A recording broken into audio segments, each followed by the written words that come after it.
in 2020, and as was mentioned, Dublin was right with us in the beginning, and it began with a concept that came from a lot of research and through Innovation Tri-Valley. And basically at that time, they were looking at the amount of the GDP in our area, which was very high, 42 billion, and yet the measure of funding going toward local nonprofits was less than 1%. It was actually 0.5. And the norm for a vibrant and healthy region would be higher. And so what was decided, and then it appeared in the 2040 plan for Innovation Tri-Valley, was that there needed to be a Tri-Valley focused or Three-Valley region focused community foundation where we would help ensure that local resources come back for local needs. And that mantra of give where you live, it doesn't mean that you can't give to your alumni somewhere else or to friends and family in other countries, but it does make sure that you're mindful that we have needs here and that if we all band together, we can serve each other. So early support, yes, you are. The City of Dublin was actually very first. They even preceded me coming on board, so thank you for that. So it started as a vision, and then it was incorporated very quickly. We had some public launches of funds, and I will speak to the Dublin Fund that was very, very early. And then we had early support from county supervisors, 2 of our cities. Then Livermore came on board later. I was hired, and we had our corporate challenge. Many of you were part of our state of giving, and we are continuing with our impact grants for the second year. This is a fund that was near and dear to me because I am the daughter of a former police officer, and fortunately he lived a long life till he was 80, but we actually had a fallen officer in Dublin, Deputy Aubrey Phillips, who lost her life in the line of duty for a medical emergency, and her surviving spouse, Josh Phillips, is also a deputy with 3 children. And one way that we were able to help is when people wanted to give funds and they weren't sure about GoFundMe or where to go with that. Actually, the city manager, Linda Smith, contacted my boss and John Sensiba, and he's our board chair, and said, could we stand up a fund and take in the money from the good-hearted people that wanted to make a difference? So many people did, and we were able to give that check, which represented a lot of people really reaching out to care and fill in the gaps. I know some of it went for childcare. And we've also done some very large-scale grant making and giving. And so when people ask about a community foundation, people will ask, what is the cause? Because most nonprofits have a very specific cause. We help foster youth, or we work with victims of breast cancer. What in the case of a community foundation, the difference is we serve whatever community needs arise. So every community is slightly different. So certainly when the floods happened, we helped Sunol, because they had severe flooding at their schools. If you were to live in Maui in the last year or so, when the fires happened, then the Community Foundation would stand up. And when we did our research through the health needs assessments, we saw that mental health was a very strong concern and a need to be addressed in our region, and it crossed all demographics, all socioeconomics, and we knew that it might manifest differently depending on your background and your situation, but it was still an issue. So that was our first focus for our community impact grants, and we gave upwards of $200,000 for that, as well as for health equity. And you'll just see some of the recipients there. You'll probably recognize some of the logos from the groups that received funding. But that's just one portion of what we do. So we also, in addition to our corporate challenge, mental health and wellness grants, we are 49 in the last year in 2023, 49 other nonprofits received funding. Some of it comes through fiscal sponsorship, and these are groups that want to raise funds, but they don't want to get their own nonprofit status. So we become that umbrella, and then we run their funding and make sure that it's all done correctly, and there is a tax write-off for the givers. We also have field of interest grants, and those are grants when people will stand up with a need that they see, and it's just a short-time, one-time need, so we can bring in funds and give that out. The donor advised grants is probably our largest and most growing area right now. These are individual donors, families, family foundation, people who want to get together.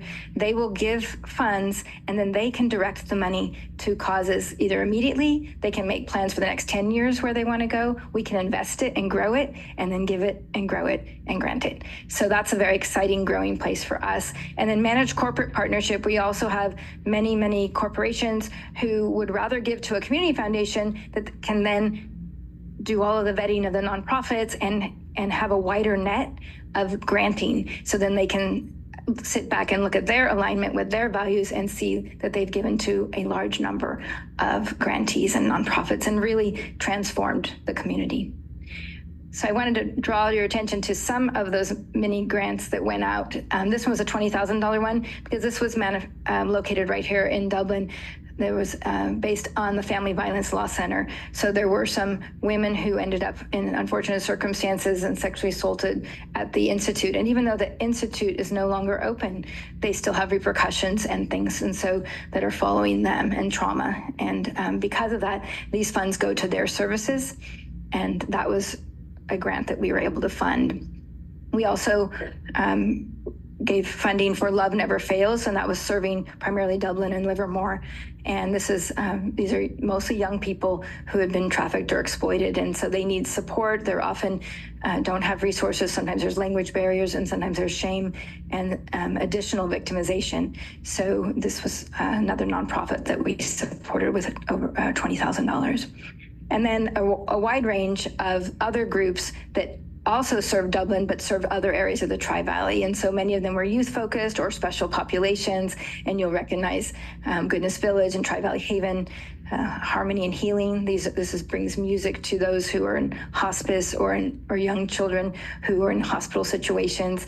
And then Z-Cares, Tina Steam, and Alan Hu are all working with young people on either suicide prevention or dealing with anxiety and other forms of mental health challenge. So upwards of 180,000 went to these groups.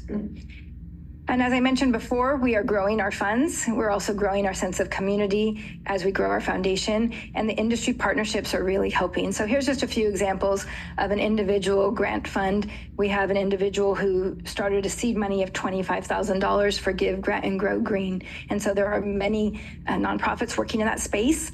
And starting in this year, we will be giving out some of those funds. And there are other corporations who have that as part of their sustainability plan that will be contributing. We are also going to be the recipient of the McGriff Men's Health Charity Golf event. I met with the coordinator of that group, and he said, there's a lot of special pockets. Have people thought about men who don't go get their services? Maybe they're so busy working, or they think it's not manly to admit that they might have a failing or something. We need to get men's health on the radar, so we'll be supporting that cause. And then Project Hope is a couple who had their individual DAF, and what they're doing is they're taking in funds and giving it to help others with philanthropy and education. Right now they're looking at foster youth. And then Innovation Tri-Valley, we just recently are entering into their fiscal sponsorship. So we'll be helping with things like the Risk Takers, Dream Makers, and bringing in hopefully some scholarship funding and sponsorships for that. So the health equity focus is a large focus. PG&E, we manage their money so that they could give out, and we selected and vetted different nonprofits that had a sensitivity toward cultural differences as well as based here, but then we actually go beyond. So some of the services might be based in other parts of Alameda or Contra Costa County, and that's okay. But then also it still will serve our clientele out here. This was an exciting project, and it started with Pleasanton, and they wanted to give to the Pleasanton schools and contacted me, and I encouraged our donor, who is the owner of AccuSplit, to again look at regional effect. And so they ended up giving out over $1,000 worth of kits, a kit for every single school in the Tri-Valley, plus that was interested. And so we're even going to Castro Valley. And also we are looking at the private schools and charters if there were some. So in that case, if they ask for them, we are bringing these wellness kits. And then for the staff, they're getting also some extra step guides and things to keep staff healthy and well. So that was an exciting private partnership. Also, what's coming up this year with our mental health grants, we're expanding our community health to health equity and access, mental health and wellness, and then the environmental health. So it is definitely a focus on community health. So you'll be hearing a lot more about that. And then we will have a podcast, and maybe one or more of you want to join us. As that comes out, we're going to be launching it this summer, and to talk about philanthropy, how people feel about it, what makes them, what needs arise in the community, what you would like to see, and how you'd like to support.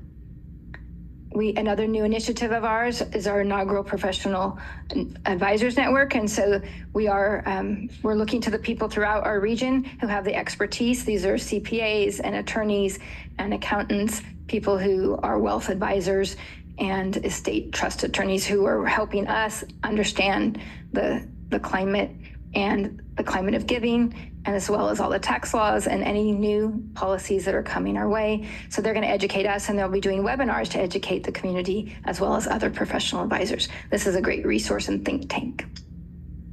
And almost, well, I was going to say hot off the press, but we haven't even released a press release. So it's before the press release, but this is a very exciting venture. So we have been selected by the Alameda County supervisors to administer and fiscally manage their competitive innovative mini grant program for the opioid settlement funds. So this will be $3 million that will go out in the next year, and that will be going to nonprofits in Alameda County only who are working to help combat and mitigate the opioid crisis. So you'll be hearing a lot more about that.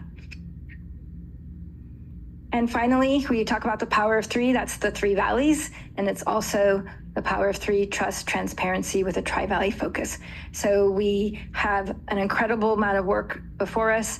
We are very fortunate that people trust us and have confidence in us, and then we are able to report and share where the funds go, and they are able to see the incredible impact. So I'm kind of a matchmaker. I take people who have a good heart or maybe a deep pocket, and they want to find a need and a cause, and I can find that, connect them, and then make good things happen for our community. And this is our leadership team. I definitely don't do this alone. We have an incredible board that works but does not get paid. They're volunteer, and we have a wonderful advisory council. And as I said, Susan's with us today. So a lot of great people behind us. You'll recognize, I'm sure, Tim Sabrante in there, and Margaret Ling, as well as many others. And that's what I had to share. So thank you for your support from the very beginning and ongoing. Well, I just want to thank you. When you were established, was it a few years ago? Yes. You came to us in a very difficult time, and we all saw that need to find the sources and connect it with the services. And I think all of us were just really happy. So I can personally say, and I'm sure the other council will say, is that every time you come here, we see the progression that you're making in the Valley and making all these connections, because we really do need you. This is you're the glue to make this stuff go. So thank you, Susan. I'm going to say, does anybody else have anything at this point? Go for it. Yeah, go ahead. Thank you very much for the presentation, and of course for all the work that you all do on the regular. At the very beginning of the presentation, you talked about the impetus for forming Three Valleys Community Foundation and the gross domestic product of the area, and yet the level of giving that was coming back to the Tri-Valley. Have you been able to do that analysis again now that we've been in business for a couple of years? And have we moved the needle on the giving that's staying in the Tri-Valley from 0.5% to hopefully higher than that now? Do we have data? That's actually a perfect segue to Susan Houghton, because that's what she does, is she studies the whole state of philanthropy in the big sense. And so she'll have that most recent. Okay, great. It's like I planted the question. Thank you. We do think it's important to measure every year, and we at our State of Giving, we try to provide an update. What we have noticed is it's moved somewhat, but not enough. We're still at the 1 to 1.5, even 2%. What we're seeing is a lot of family foundations, unfortunately, and private foundations who are giving money based here locally, but giving money outside of our area. So what we've done is we've made a commitment this year that we're going to do with Kelly, reaching out specifically to those entities to say, that's where the Give Local starts. You know, have your funds come local, you can still give it to your alma mater. So we measure every year with the USA State of Giving and try to benchmark against that, and we'll be doing it again at the end of this year. Okay, great. Just in case. Oh, Susan, you want to stay just in case? We have more questions. No? Okay. Hi, Patty and Susan. Congratulations for the great work you have done. Thank I'm you. really excited to see you took the seed fund and you got this going so big right now. Congratulations. And I'm so glad to see so many organizations you have supported. And I just took notes of the organizations. There's a lot of good ones like Sunflower Hill. Yeah. My question for you, also challenge for you. I know we talk about the money, the finance support for these people in need, for these organizations. How we can also get volunteers get those kind of effort going.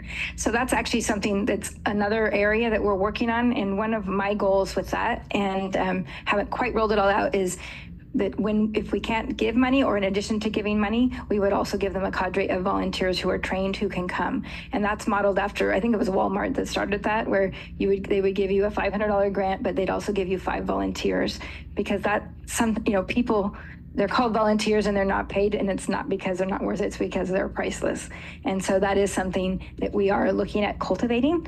And we, as our board and our leadership staff, we also are volunteers, and we take field trips to different nonprofits in order to elevate their cause too. So we will definitely be growing that part of our organization as well. Yeah, thank you very much. Thank you.